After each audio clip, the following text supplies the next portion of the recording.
chicos, bienvenidos a Historias Escribe con H en una edición express, ya que vamos a ver el punto 4, que es un punto bastante cortito, igual que el tema este también es bastante cortito, que es sobre la sociedad, religión y la vida cotidiana en Mesopotamia.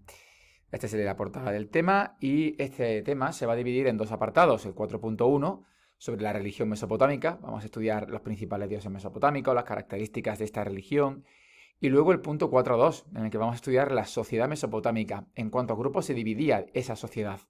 Espero que estéis listos y espero que estéis preparados porque esto empieza ya mismo. Comenzando a ver un poquito la religión mesopotámica, tenemos que recordar algo muy importante, y es que la religión no surgió en Mesopotamia, obviamente, sino que las creencias religiosas en el más allá, en la existencia de dioses, ya aparecieron en la prehistoria. No podemos olvidarnos, en época del Paleolítico, la aparición de las primeras Venus, las famosas Venus que eran diosas de la fertilidad, así como también los enterramientos que empezaron a hacer Homo neandertal, en los que se supone que es la primera creencia religiosa al pensar que había un más allá después de la vida. Sin embargo, los mesopotámicos van a crear complejidad, van a crear una religión muchísimo más compleja. No olvidéis esta palabra, lo que significa complejidad, es decir, un poco más difícil, un poco más enrevesada.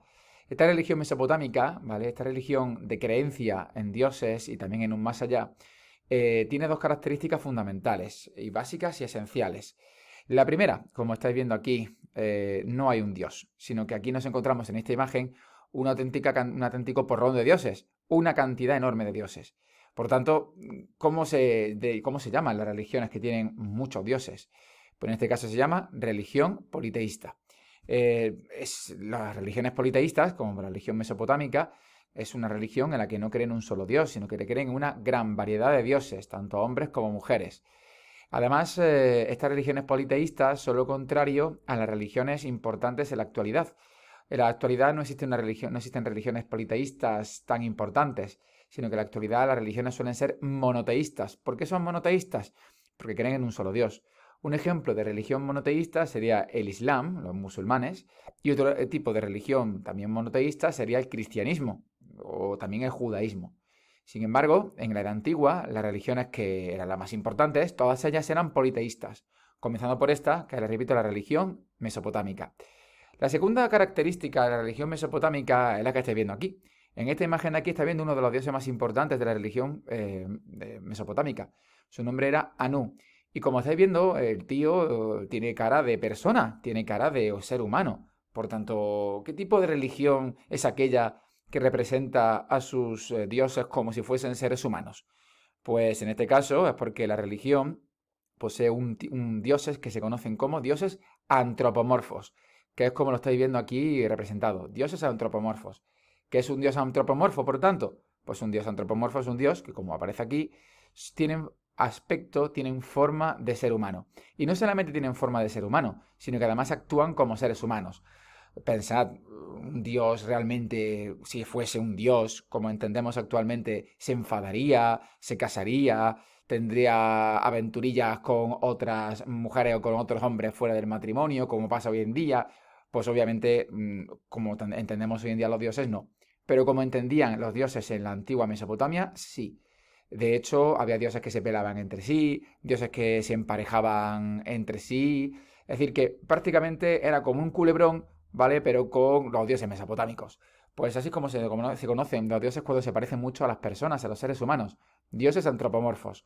No solamente en el aspecto físico, sino también en la conducta. Esto es muy importante. Otra característica muy importante que debéis anotar, y que aunque no aparezca en los apuntes es importante, es que las representaciones pictóricas o las representaciones artísticas de cualquier dios, como por ejemplo ocurre en este relieve, los dioses siempre tenían un tamaño superior al de los hombres. ¿Con qué intención? Pues muy sencillo, con la intención de dar cuenta, de mostrar, de enseñar que eran dioses y por tanto eran diferentes a los seres humanos normales. Al ser superiores, por tanto tendrían que tener un tamaño superior. Así, por ejemplo, tenemos que en este relieve aparece representado a un dios muy importante, que es el dios Anu mesopotámico, y aparece con un tamaño ostensiblemente superior al de los hombres, que aparecen a la izquierda, que son obviamente mucho más pequeños. ¿Por qué? Porque son mucho menos importantes en este caso, y ellos, los personajes importantes, como los dioses, siempre lo representaban con tamaño superior. Vamos a ver un poquito cuáles son las principales dioses que tenían en Mesopotamia, que eran 4 dioses. Había muchísimos más, ya que es una religión politeísta. Sin embargo, estos son los 4 principales. Vamos a ver cuáles son. El dios principal de todos y el padre de todos los dioses era llamado Anu, que también era también conocido como el dios del cielo. Repito, este era el padre de todos los dioses. Y la pregunta sería, ¿pero los dioses tenían hijos? Claro, porque son dioses antropomórficos. Son dioses que no solamente se parecen a los seres humanos, fijaos aquí la barba, las piernas, la cabeza, sino que también tenían conductas típicas de un ser humano, como por ejemplo tener hijos. Eso es lo que hace que sean dioses que se parecen más a los seres humanos que a los dioses que entendemos actualmente como todopoderosos y que no tienen nada que ver con los seres humanos. Los hijos de Anu fueron numerosísimos. Uno de ellos fue Enlil, que fuera el dios del viento, como aparece aquí. Otra era Ishtar, que era una diosa, en este caso no era un dios hombre, era también la diosa de la fecundidad. Fijaos que esta Ishtar no es la primera diosa de la fecundidad que hemos estudiado ya en el tema. Ya hemos estudiado anteriormente las famosas Venus mesopotamias, las famosas Venus paleolíticas, en las que representaban pues, a mujeres con unas características de mujer muy desarrolladas, por la intención de eso, de dar ejemplo de la importancia de tener hijos en la prehistoria. Aquí también tener hijos en Mesopotamia era signo de bendición. Y Ishtar era la diosa que pues, se encargaba de eso, de la fecundidad. Sin embargo, como hemos dicho antes, los dioses tenían conductas puramente humanas. Y los hijos y los padres se suelen pelear y tener conflictos. Pues aquí justamente pasaba igual en Mesopotamia. Anu era el dios el dios de los dioses, el padre de todos los dioses. Bueno, pues uno de sus hijos, llamado Marduk, que aquí aparece, que era el señor de los dioses, es el que va a quitarle la corona de señor de los dioses y rey de los dioses a su padre Anu. Y se va a convertir él, obviamente, en el nuevo rey. Para que veáis que los dioses también se comportaban como seres humanos, porque no olvidéis, tenían características antropomórficas, propias más de un ser humano más que de un dios. Estas son las principales características de la religión mesopotámica.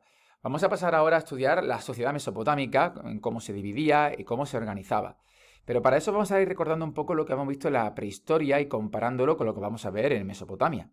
Durante la prehistoria hemos visto la sociedad del Paleolítico, hemos visto la sociedad del Neolítico y hemos visto la sociedad de la Edad de los Metales. Vamos a ver las características de cada una de las sociedades. La primera, en el Paleolítico, vimos que la sociedad era pues muy poco compleja. Es más, había muy pocas diferencias sociales entre los grupos humanos. Había quizá alguna diferencia importante entre los hombres y las mujeres, eso sí que es cierto, pero había una escasa diferencia a nivel general. En segundo lugar, nos encontramos con el Neolítico, en el que aquí sí que empiezan a haber un aumento de las diferencias, lo que estudiamos como que la sociedad empieza a ser más compleja, ya que empiezan a aparecer jefes tribales, aparecen los chamanes, aparecen también los ancianos, que eran los sabios del grupo. Es decir, las diferencias sociales empiezan a aumentar. Tampoco es que fuesen muy notables ni muy importantes, pero sí que empiezan a aumentar. Y por último nos encontramos con la edad de los metales. Y aquí la cosa ya cambia, porque aquí la sociedad era muchísimo más compleja que en el Neolítico, ya que la sociedad empieza a dividirse, empieza a separarse en grupos sociales. E incluso, por ejemplo, aparecen los primeros reyes, los famosos reyes de la edad de los metales, como ya estudiamos. Bien, ¿qué va a pasar en la sociedad mesopotámica? Bueno, pues la sociedad mesopotámica es una sociedad que se va a jerarquizar aún más. ¿Eso qué significa? ¿Qué significa jerarquizar? Pues una sociedad jerarquizada, una sociedad jerárquica, significa que es una sociedad muchísimo más compleja que la sociedad de la prehistoria, incluso más que la de la edad de los metales, ya que los grupos y las diferencias que hay entre los diferentes grupos sociales que forman la sociedad eran mucho mayor. Es decir, las diferencias entre los grupos que se encontraban arriba, los más ricos y poderosos, eran mayor que los grupos que se encontraban más abajo. Eso significa jerarquizada, se encontraba ordenada. Ordenada en grupos, de los cuales, si observamos esta pirámide, en los grupos de la zona de la cúspide de la pirámide, de la punta, serían los grupos más poderosos, más ricos, los que gobernaban, los que mandaban. Y la zona más baja son grupos sociales prácticamente pues sin ningún tipo ni de riqueza ni de poder, e incluso se encontraban bajo el control de esos grupos sociales que se encontraban más arriba. Por tanto, es una sociedad que ganaba todavía más en complejidad. Como estás dando cuenta, desde la prehistoria hasta Mesopotamia, la sociedad humana ha ido ganando en complejidad y se ha ido haciendo muchísimo más difícil de poder entender. Imaginaos cómo es ahora la sociedad actual en la que estamos viviendo. Es mucho más compleja todavía. Vamos a ver un poquito cuáles son los grupos sociales de la sociedad mesopotámica. En primer lugar, nos encontramos arriba a la cúspide con los señores. Los señores eran los grupos sociales en los que se encontraban los dirigentes de Mesopotamia. Se encontraba el patesi, se encontraba el rey y se encontraba también el emperador. Y no solamente se encontraban aquí el rey, el patesi y el emperador, sino que también se encontraban los altos cargos de sacerdotes, es decir, los altos cargos de la religión y los altos cargos de militares, los generales. En un grupo mediano se encontraba el pueblo, que eran el grupo más numeroso. Es decir, la mayor cantidad de personas de Mesopotamia pertenecían a este grupo social del pueblo. Y aquí formaban tanto los campesinos libres como los comerciantes, los que comerciaban con productos, y también los artesanos. Estos eran personas totalmente libres, repito, aunque estaban bajo el control de los señores, tenían un cierto margen de libertad, ya que eran dueños de sus propias decisiones. Sin embargo, el grupo social, obviamente, que se encontraba en peores condiciones sin duda, es el grupo de los esclavos.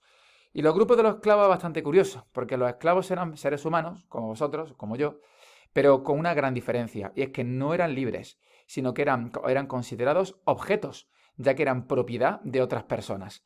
Los esclavos no podían decidir lo que querían hacer ni donde querían trabajar, sino que los esclavos eran obligados a trabajar donde sus dueños, ya bien sean del pueblo o ya bien sean del grupo de los señores, les obligaban. Así que fijaos qué vida más dura el de un esclavo.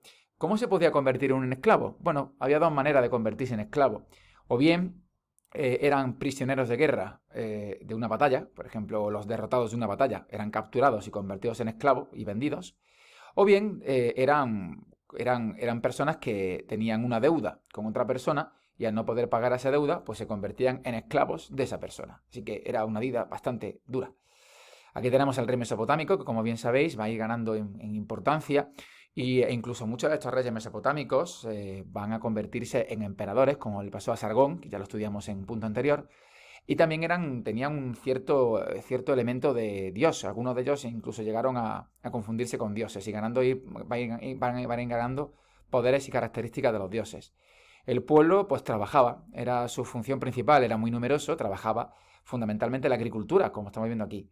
Y los esclavos, pues como estábamos viendo aquí, eran vendidos. Aquí vemos una venta de esclavos. Por último, también quiero comentar que en la sociedad mesopotámica, en el arte mesopotámico, también los grupos sociales eran representados con diferente tamaño. Aquí tenemos el ejemplo más claro. Arriba nos encontramos con personajes que están sentados y que tienen un tamaño superior al del resto de personas. ¿Quién creéis que son? Pues claro, son los patesis, o los reyes, o los sacerdotes, es decir, los grupos de la pirámide que se encontraba más arriba tenían una representación en el arte pues, con tamaño superior, ya que también tenían que representar pues, que eran más importantes que el resto. Sin embargo, aquí tenemos otro ejemplo de un noble que aparece con un tamaño mediano. Obviamente no podían aparecer representados igual que un rey o igual que un emperador. Los nobles eran importantes, sí, pero eran menos importantes que el emperador o que el rey. Por tanto, su tamaño, en una representación como esta artística, aparece con un tamaño medio. ¿Cómo aparecían los campesinos? Pues aquí los tenemos. Los campesinos aparecían mucho más pequeños, ya que eran mucho menos importantes que el patesi o que el noble. ¿Veis? Los mesopotámicos no solamente representaban la importancia de los dioses haciéndolos más grandes, sino que también representaba la importancia de los grupos sociales, también cambiando el tamaño del personaje. Los dioses, sin duda, aunque aquí no aparecen, hubiesen aparecido muy grandes. En segundo lugar, el patesi, obviamente. En tercer lugar, el noble. Y en último lugar, el campesino. Es que no aparece por aquí el esclavo. En este caso no aparece ningún esclavo. Pero si apareciese aquí un esclavo, aparecería con un tamaño inferior al de los campesinos, sin duda. Además, hay que añadir una cosa muy interesante, y es que en el código de Hammurabi aparece representado algo muy, muy curioso sobre los hombres y las mujeres. Como bien debéis recordar, el código de Hammurabi es una de las primeras leyes de toda la historia que escribió el famoso rey Hammurabi. Pues en él aparece las diferencias que había entre hombres y mujeres en época mesopotámica. En este caso, las mujeres eran muy diferentes a los hombres, es decir, los hombres y las mujeres no vivían en una condición de igualdad. De hecho, las mujeres tenían que hacer caso siempre tanto a sus maridos como también a sus padres, y tenían que casarse siempre con el hombre que el padre decidiese. E incluso el matrimonio era considerado un contrato en Mesopotamia, en el que las mujeres se comprometían a cuidar tanto la casa como también a darles hijos al hombre. Vaya situación de la mujer. Bueno, para que veáis que la situación de las mujeres durante la época mesopotámica tampoco era mucho mejor a la época de la prehistoria. En la época de la prehistoria no podemos olvidar cómo vivían las mujeres en el Paleolítico, por ejemplo, donde las diferencias por sexo eran evidentes. Los hombres trabajaban y cazaban fuera y las mujeres se dedicaban a cuidar de los mayores y de los niños en la cueva o en la choza, del grupo.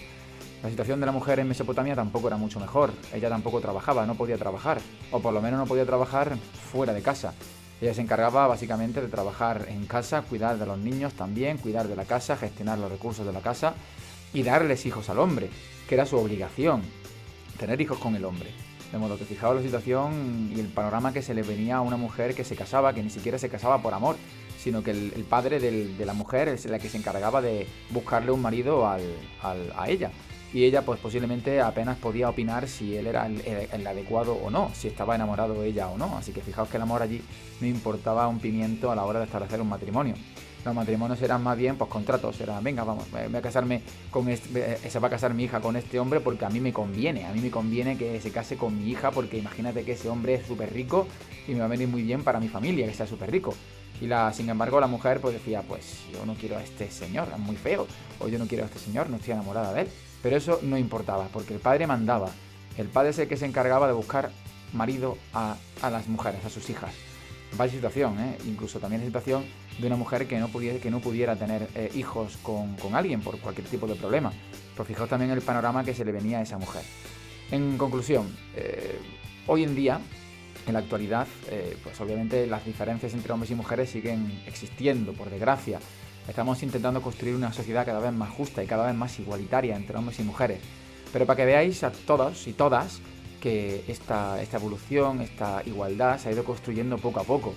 Y la comparación entre en la época mesopotámica con la actualidad es tremendamente grande el salto. Y poco a poco iremos consiguiendo muchas mejores, ya veréis, con el paso del tiempo. Hasta entonces, chicos, nos vemos en el siguiente vídeo. El siguiente vídeo, como bien aparece aquí, va sobre el punto 5, Cultural and Artistic Legacy. Hasta entonces, chicos, espero que estéis bien, espero que estéis estudiando porque el examen estará dentro de muy poquito. Así que nos vemos, chicos, hasta entonces.